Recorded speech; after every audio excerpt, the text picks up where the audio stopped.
Bab 125. Karena perbuatan saya yang merugikan ini, saya siap menanggung hukuman apapun. Saya ikhlas andaikan Tuan melaporkan saya ke polisi karena sudah membantu seorang buronan, lanjut Nuri sungguh-sungguh. Pak Damar tercengang. Matanya menatap kosong ke arah Nuri dengan perasaan yang sulit digambarkan. Ia yang paling anti sebuah pengkhianatan, kini harus menelan kekecewaan yang dalam karena salah satu orang kepercayaannya selain Ricky, ternyata berkhianat. Maafkan saya, Tuan. Saya benar-benar minta maaf. Saya rela pergi jauh dari kehidupan keluarga ini tapi tolong maafkan saya. Saya sudah membuat Tuan kecewa dan merusak kepercayaan Tuan pada saya, tukas Nuri lagi. Ia semakin tergugu melihat Pak Damar yang hanya terdiam tanpa berkomentar apa-apa. Namun, ia tahu, itulah bentuk kekecewaan paling tinggi. Bukan memaki bukan membentak, tapi diam tanpa kata. Hanya raut wajah dan sorot mata sebagai jawaban. Kakek mau hubungi Davin dulu.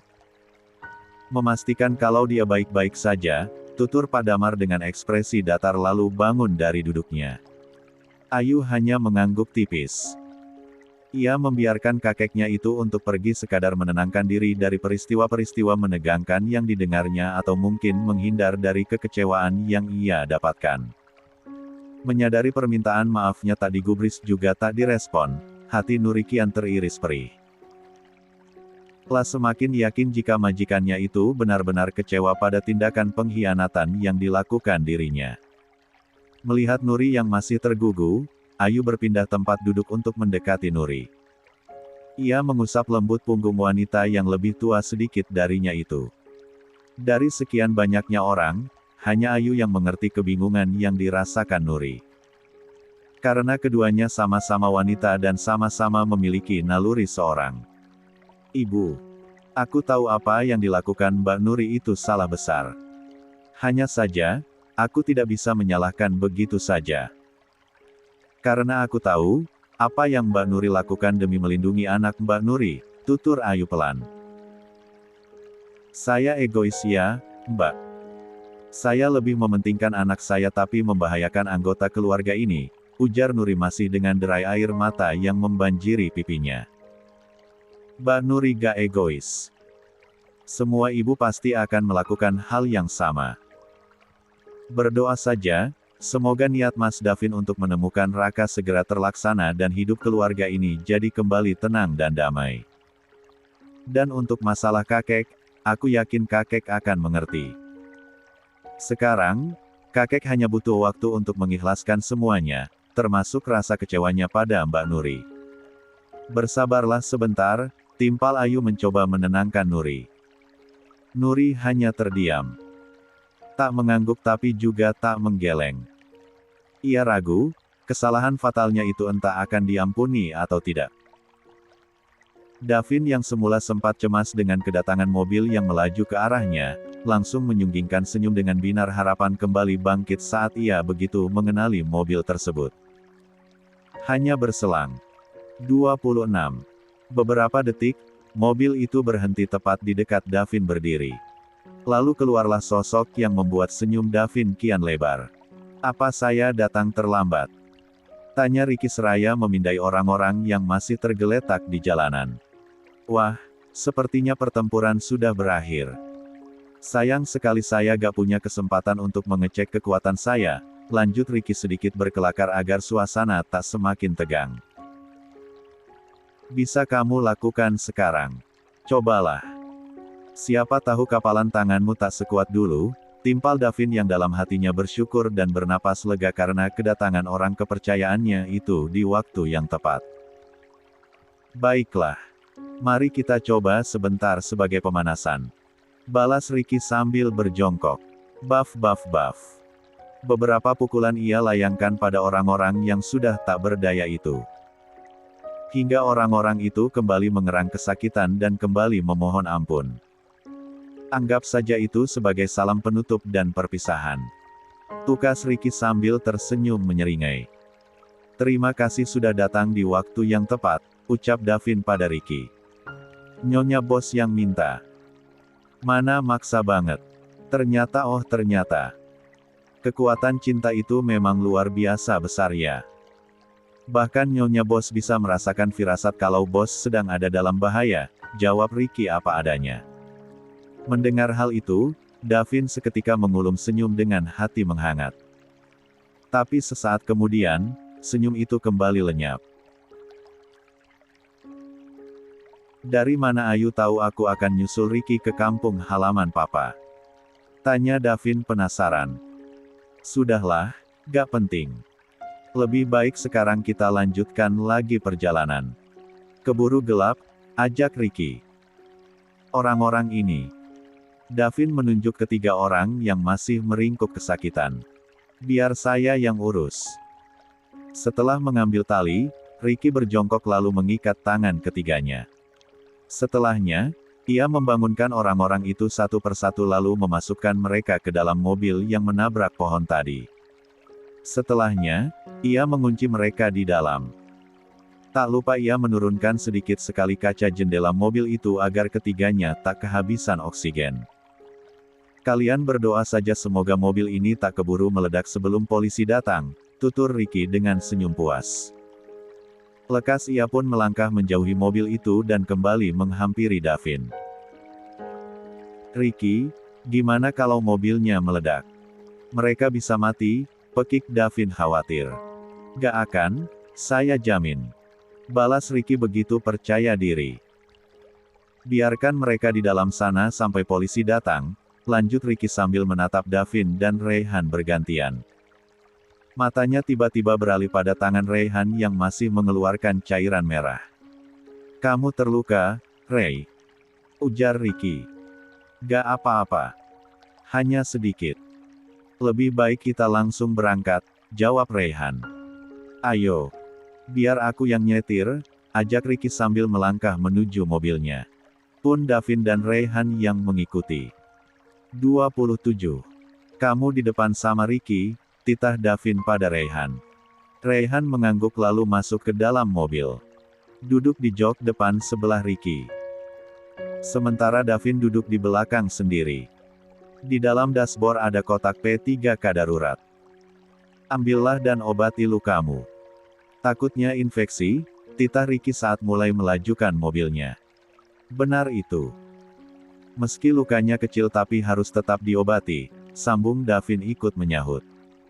Rayhan mengangguk lalu membuka dashboard di hadapannya. Mengambil kotak berukuran sedang itu lalu mengeluarkan alkohol. Ia mulai membersihkan lukanya sambil menahan perih lalu meneteskan cairan antiseptik di sana. Terakhir, ia menutup luka di tangannya itu dengan perban yang sudah dibubuhi betadin. Saya minta maaf, Tuan. Tidak bisa melindungi Tuan dengan maksimal. Saya merasa sedikit grogi dan gugup karena baru pertama kali berhadapan langsung dengan penjahat seperti ini, tutur Rayhan tak enak hati. Apalagi saat ia berbalik sekilas dan menatap majikannya itu. Rayhan bisa melihat dengan jelas beberapa luka lebam di wajah bosnya itu. Tidak. Justru saya berterima kasih, karena kamu, akhirnya kita bisa melumpuhkan para penjahat itu. Andai kamu gak bisa ilmu bela diri, aku gak bisa bayangkan apa yang akan terjadi dengan kita. Apalagi dia datangnya setelah pergulatan berakhir. Davin menunjuk Ricky dengan dagunya diikuti seulas senyum. Sementara Ricky yang menatap Davin lewat spion depan langsung berdecak. Ini juga masih untung bisa kesusul. Kalau enggak, timpal Ricky. Iya bercanda. Yang pasti aku berterima kasih pada kalian. Kalian sama-sama hebat ternyata, puji Davin. Entah kenapa ia mulai merasa respek pada Rayhan. Karena tuannya memang hebat, sambar Rayhan cepat. Baiklah. Kita semua memang hebat, timpal Davin diakhiri tawa pelan. Bisakah kamu tambah kecepatan? Sepertinya ini sudah hampir dekat, lanjut Davin sembari menepuk pelan pundak Ricky. Beneran nih. Siap-siap saya tancap gas sekencang mungkin ya. Tanya Ricky memastikan. Ayo cepat buktikan, jangan omongan doang. Canda Davin. Rasanya, Sudah cukup ketegangan yang mereka rasakan tadi. Sekarang waktunya mereka menarik napas sejenak sebelum ketegangan berikutnya. Gas. Pekik Ricky sembari menginjak gas kuat-kuat hingga mobil itu melesat di jalanan yang memang sepi dan sunyi. Di bawah langit sore yang mulai berubah jingga. Bos, masih ingat rumahnya? Waktu itu saya hanya mengantar sampai jalanan besar doang, tanya Ricky saat mulai melewati pasawahan yang sudah dekat di tempat dia menurunkan Pak Ardi dan Rika. Tentu saja masih. Dulu saya lumayan sering kesini bareng Mama, jawab Davin kembali mengenang sang ibu.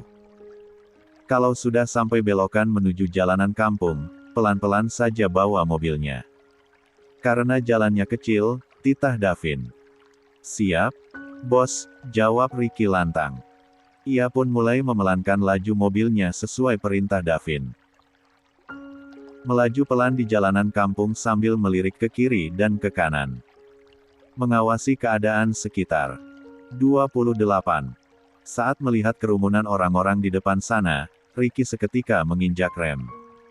Ada apa? Ya, kok rame-rame? Tanyanya sambil menurunkan sedikit kaca jendela mobilnya. Kenapa? Tanya Davin. Gak tahu, bos, itu ramai banget orang seperti sedang arak-arakan, jadinya susah lewat, jawab Ricky.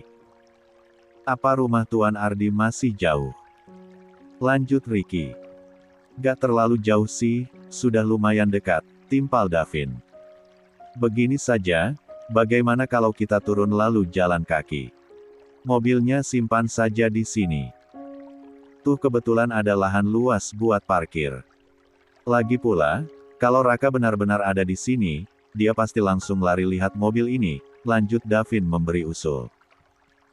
Ide bagus, bos. Mobilnya sekalian kita tutup ya, timpal Ricky menyetujui. Iya. Davin menjawab singkat. Lah mulai bersiap turun disusul Rayhan dan Ricky yang turun paling akhir. Ricky pun menutupi mobil itu dengan kain penutup mobil. Ketiga laki-laki itu berjalan bersisian menuju orang-orang yang masih berkerumun di depan sana. Suara teriakan dan makian mulai tertangkap telinga mereka. Saat melihat seseorang yang berjalan ke arahnya, Davin seketika menghentikan orang tersebut. Maaf, Pak. Itu di depan ada apa ya? Orang-orang kok arak-arakan sambil teriak-teriak gitu? Tanya Davin penasaran. Oh, itu. Ada orang yang ketahuan berbuat mesum sore-sore gini. Orang-orang pada sibuk menghadiri acara tahlilan, ini malah mesum. Mana orangnya bukan anak muda. Untung ada orang yang sempat lihat jadi langsung digerebek, beber bapak-bapak yang rambutnya mulai memutih itu. Astagfirullah. Gitu ya, Pak. Balas Davin sambil mengusap dadanya. Ia tak habis pikir, di kampung seperti itu ada orang yang berbuat nekat dan memalukan. Iya. Maaf saya permisi dulu. Mau siap-siap pergi ke masjid untuk azan maghrib, timpal laki-laki itu. Oh, iya, silakan. Makasih banyak, Pak. Davin tersenyum ramah pada laki-laki yang langsung melenggang pergi tersebut. Ayo lanjut. Kita gabung aja bersama warga sana, soalnya arahnya sepertinya sama, ajak Davin melanjutkan langkahnya. Lagian sore-sore gini pakai mesum segala. Gak bisa apa nunggu sampai nanti malam, gerutu Ricky ikut geram. Cek, udah. Gak perlu ngurusin yang bukan urusan kita, sambar Davin mengingatkan. Ketiganya pun melanjutkan melangkah diikuti suara-suara menggema di depan sana. Dasar gatal. Gak tahu malu. Usir aja usir. Sudah punya suami tapi malah mesum sama suami orang. Gak tahu diri. 29. Untung gak diarak sambil ditelanjan 9i. Suara-suara itu terus bersahutan nyaring. Para warga yang jumlahnya puluhan itu berjalan pelan sambil bergerombol. Davin yang jalannya sedikit cepat itu akhirnya bisa menyusul hingga kini mulai berbaur dengan para warga. Entah kenapa, ia merasa penasaran dengan orang yang sedang diarak di depan sana. Davin pun menerobos orang-orang itu ada dan menyelinap hingga ke bagian depan. Mata Davin memicing melihat wanita yang tangannya sedang dipegangi di depan itu. Kepala wanita yang penampilannya sedikit acak-acakan itu sesekali ditoyor kepalanya oleh warga. Dek.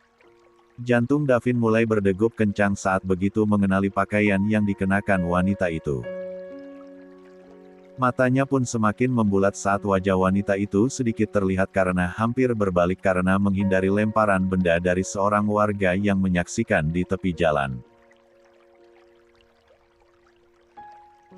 Langkah Davin langsung terhenti dengan jantung kian memburu. Ia mematung di tempat dengan mata yang tak berkedip. 30. Beberapa jam sebelumnya. Seorang pria tersenyum penuh kemenangan saat membuka ponsel dan melihat sebuah foto yang memperlihatkan mobil Davin ketika menabrak pohon. Ia mengira, insiden itu berhasil menghalangi kedatangan Davin ke tempat tujuannya. Kamu kira aku sebodoh itu? Vin, kita itu kenal bukan hanya setahun 2 tahun. Tapi bertahun-tahun lamanya, sejak sekolah SMA. Harusnya, kamu tahu bagaimana aku. Aku bukan tipe orang yang mudah menyerah. Aku selalu mencari cara untuk mendapatkan apa yang aku mau. Termasuk saat merebut ayah yang selalu kamu banggakan dulu. Raka tersenyum menyeringai sembari meletakkan kembali ponselnya. Selamat bertarung melawan maut. Semoga saja ajal tak langsung menjemputmu hari ini, lanjut Raka. Ia pun kembali melanjutkan perjalanan yang tinggal beberapa kilometer lagi. Setelah kaburnya Ayu dini hari tadi, Raka memang tak langsung berangkat. Tentu saja dia harus mempersiapkan segalanya terlebih dahulu. Termasuk mencari kendaraan yang akan digunakan. Beruntung, uang yang dimilikinya kini sudah terkumpul banyak. Tentu saja hasil menjarah di kamar Davin dan juga hasil menguras isi rekening Ayu. Hingga ia pun langsung mencari mobil bekas yang harganya tak terlalu tinggi. Berbekal relasi dirinya di dunia hitam yang cukup luas, akhirnya ia bisa mendapatkan mobil tersebut dengan harga di bawah pasaran. Sejak pagi, Raka berkali-kali menghubungi Nuri. Sayangnya, baik pesan maupun telepon dari dirinya tak sekalipun digubris Nuri. Asisten keluarga Pak Damar itu terus saja mengabaikan setiap panggilan Raka. Padahal, Raka sendiri begitu penasaran, apa istri dari saudara tirinya itu sudah pulang dan menceritakan semuanya atau belum. Sialan si Nuri. Bisa-bisanya dia mengabaikan aku. Gerutu Raka pagi tadi. Dia sudah bisa menduga kalau Nuri lambat laun pasti akan buka suara. Aku harus jaga-jaga dan waspada. Andai Nuri buka suara, Davin pasti bisa menebak kemana tujuanku, gumam Raka sembari berpikir keras untuk mencari solusi. Dia sempat berpikir untuk menunda kepergiannya ke kampung halaman sang papa tiri, hanya saja, ia merasa waktunya terbatas dan tak banyak. Khawatir tiba-tiba keberadaan dirinya ditemukan polisi. Padahal ia sudah mati-matian menyamar dengan menggunakan kumis dan tahi lalat saat berkeliaran di luar. Mata Raka pun membulat saat mendapatkan sebuah ide. Tiba-tiba saja ia teringat pada beberapa rekannya yang sangar dan bengis. Beberapa orang bayaran yang biasanya sanggup melakukan apa saja termasuk merampok demi mendapatkan uang. Gegas Raka pun menghubungi bos dari orang-orang tersebut dan langsung menemuinya di tempat yang sudah disepakati. 31. Gue punya kerjaan untuk kalian, kata Raka mengawali pembicaraan. Kerjaan apa? Bayarannya gimana? Tanya seorang laki-laki berkumis tebal. Cukup perhatikan setiap mobil yang lewat nanti, jawab Raka sambil menyebutkan sebuah jalan. Bagaimanapun caranya, hentikan mobil itu dan jangan beri celah untuk pergi. Terserah kalian mau apakan. Mau dipepet, mau dikirim ke jurang, atau dikirim ke alam lain pun terserah, lanjut Raka sambil memberikan foto mobil Davin lengkap dengan plat nomornya. Wah, pekerjaan yang sulit. Berarti bayarannya pun harus sesuai. Timpal laki-laki itu dengan mata memicing. Ini DP-nya. Kalau pekerjaan kalian sudah berhasil, aku kasih lagi 2 kali lipat dari itu.